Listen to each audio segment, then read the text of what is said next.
You know it's the holidays when I've got my tacky Christmas sweater on. Happy New Year's Eve, guys. I'm Justin, coming at you once again from the Common Sense Market.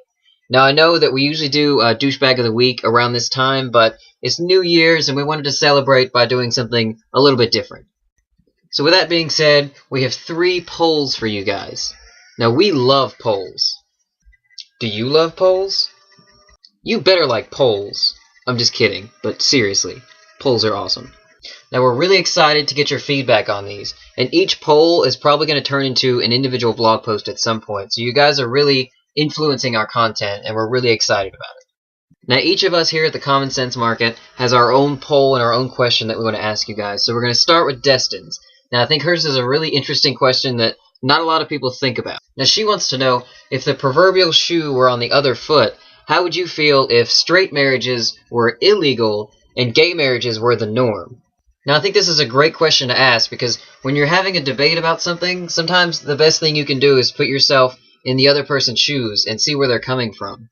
Now, for those who oppose legalization of same-sex marriage, what would happen if they put themselves in the shoes of, let's say, a gay couple somewhere in Alabama who can't get married?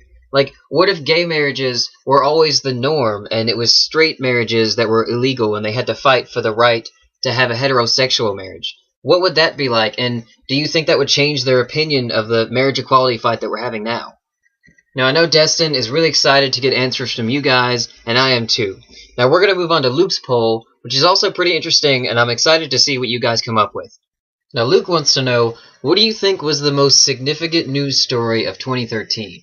Now, this is actually a really hard question to answer for me, because there's a lot of shit that happened this year. I mean, you had the Boston bombing, the NSA scandal, the government shutdown, and that's just a few off the top of my head. I mean, there's so much that happened, it's kind of hard to pick one thing that stands out from the rest, but do your best and leave your responses for Luke. Now, last but certainly not least is my own poll. Now, we've done 14 douchebags of the week since the beginning of September, but now we want to broaden the scope. We want to know who you think deserves the title of Douchebag of the Year.